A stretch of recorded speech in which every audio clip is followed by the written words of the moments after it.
बिस्मिल्लाहिर्रहमानिर्रहीम। अस्सलामुअलैकुम वरहमतुल्लाहि वबरकातुहू। मौल्ले में उर्दू चैनल में आप सबको खुशामदीद कहते हैं। आज की जो मेरी वीडियो है वो उर्दू ज़बान से मुताल्लिक़ है और वो बच्चे जो कि इब्तिदाई सतह पर अभी इब्तिदाई जमातों में हैं और उर्दू को इब्तिदाई सतह पर सीख रहे हैं, उनके लिए उर्दू अल्फाज को समझना और उर्दू गिनती याद करना और इसके साथ साथ उर्दू हरूफ की पहचान और दीगर वो तमाम बुनियादी बातें जो छोटे बच्चे समझना चाहते हैं, इस नए सिलसिले के तहत इंशाअल्लाह मैं आपके सामने दर्जा बदर्जा पेश करती रहूँगी। उर्दू ज़बान हमारी कौमी ज़बान है। पाकिस्तान हमारा मुल्क है और पाकिस्तान की कौमी ज़बान उर्दू है। इंसान अपनी ज़ुबान से पहचाना जाता है, उसकी शनाख्त उसकी ज़ुबान से होती है। हम कहीं पर भी जाते हैं तो हम अपने मुल्क को के एक रुकन की हैसियत से अपनी शख्सियत को दूसरों के सामने पेश करते हैं और ज़बान जो है वो एक ख़ास एक बुनियादी ऐसा उन्सर है जिसकी वजह से हम अपनी शख्सियत को दूसरों के सामने पेश करते हैं। मौल्ले में उर्दू के तहत ये जो सिलसिले आपके सामने पेश किए जा रहे हैं, ये अपने वतन की मोहब्बत में और अपनी उर्दू ज़बान से मोहब्बत के सिलसिले में बनाए जा रहे हैं।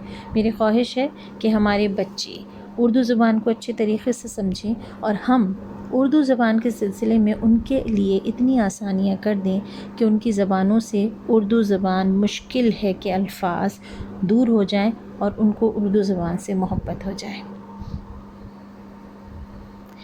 आज का जो उन्वान है उसकी तरफ पढ़ते हैं।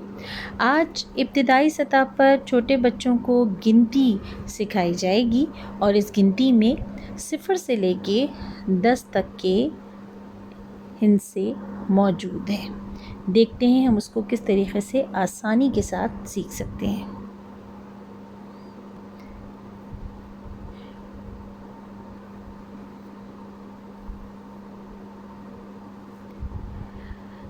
आपके सामने बेटे इस वक्त एक अदद बॉल मौजूद है जिसको आप अंग्रेज़ी में 1 कहते हैं यानी, और उर्दू में आप उसको 1 कहते हैं।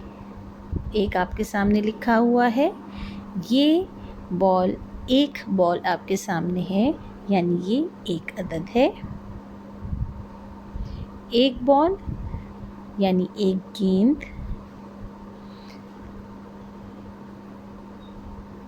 दूसरे अदद की तरफ बढ़ते हैं। आपके सामने मौजूद इस वक्त 2 छतरियाँ हैं। इसको आप अंग्रेज़ी में 2 कहते हैं जबकि उर्दू में आप इसको 2 कहेंगे।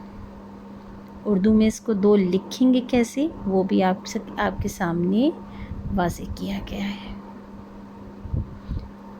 अगला अदद 2 के बाद क्या आता है वो देखते हैं। आपके सामने बच्चों कितने सेब मौजूद हैं? जी हाँ, 3 सेब मौजूद हैं जिसको आप अंग्रेज़ी में 3 कहते हैं, जबकि उर्दू में आप इस तरह 3 को लिखते हैं।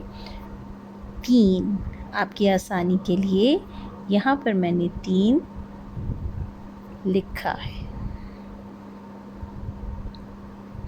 अगले अदद की तरफ बढ़ते हैं। आपके सामने कितनी किताबें मौजूद हैं?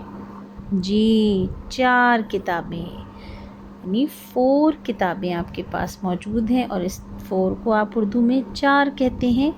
और 4 को किस तरह लिखते हैं, लफ्ज़ों में भी और आदाद में भी, ये आपके सामने मैंने पेश कर दिया।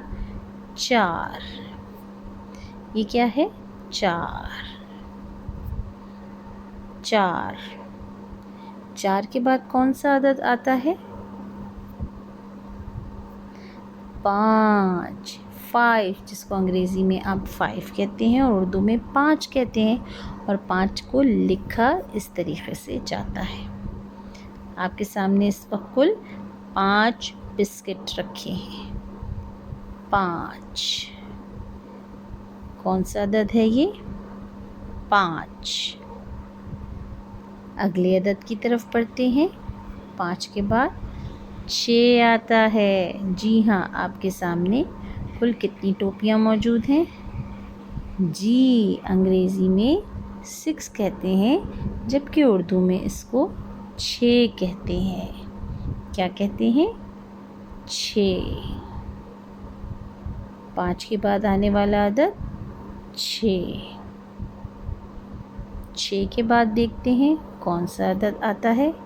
7. آپ کے سامنے 1 2 3 4 5 6 7 چابیاں موجود ہیں، جس کو آپ انگریزی میں 7 کہتے ہیں، جبکہ اردو میں ہم 7 کو 7 کہتے ہیں.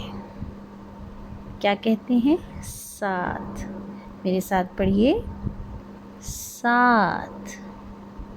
اچھا بچوں، آگے بڑھتے ہیں اور دیکھتے ہیں 7 کے بعد کون سا عدد آتا ہے؟ 8. ارے واہ، آپ کو تو پہلے سے پتہ ہے. آپ کے سامنے اس وقت کل 8 انڈے رکھے ہوئے ہیں. اس 8 کو آپ انگریزی میں 8 کہتے ہیں، جبکہ اردو میں اس کو کیا کہیں گے؟ 8. کون سا عدد ہے یہ؟ 8. 8.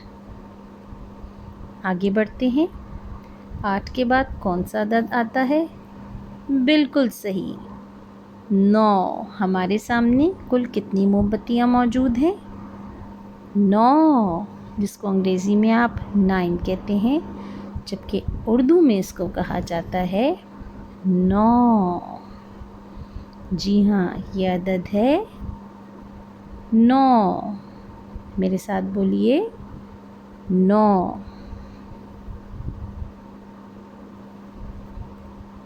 9 کے بعد کیا آتا ہے؟ 10. ہمارے سامنے کل کتنی موم بتیاں موجود ہیں؟ 10.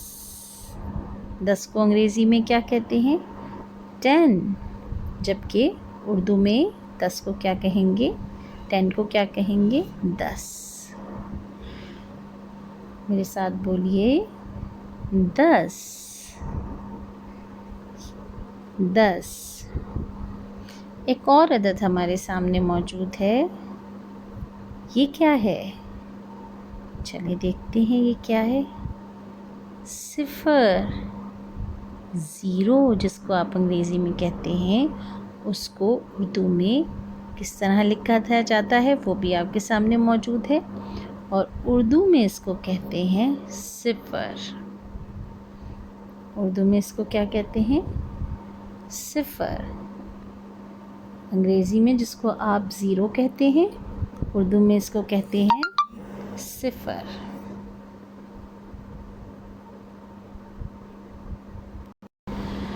تو بچوں، آج ہم نے گنتی سیکھی ہے 1 سے لے کر 10 تک. انشاءاللہ اگلی ویڈیو میں آپ کو مزید گنتی بھی یہاں پر ہماری ویڈیو اختتام پذیر ہوتی ہے. مزید ویڈیو میں جس میں ہم ابتدائی سطح پر مزید گنتی جو ہے وہ اس کا حصہ بنائیں گے. آسان الفاظ میں بچوں کو اردو کی دیگر مشقیں بھی پیش کی جائیں گی، اور اس کے علاوہ وہ تمام چیزیں جو والدین اپنی ابتدائی جماعتوں کے بچوں کے لیے اردو کی آسانی کے لیے چاہتے ہیں، وہ عنوانات بھی آپ کامنٹ میں بتا سکتے ہیں، پیغام کے ذریعے بتا سکتے ہیں. اس پر بھی انشاءاللہ کام کر ہر ممکن کوشش کی جائے گی کہ اردو سے وابستہ جو بھی چیز ہم کر سکتے ہیں، جتنی خدمت ہم اس کی کر سکتے ہیں، ہم کر سکیں. جب تک اپنا خیال رکھیے گا. السلام علیکم ورحمۃ اللہ وبرکاتہ.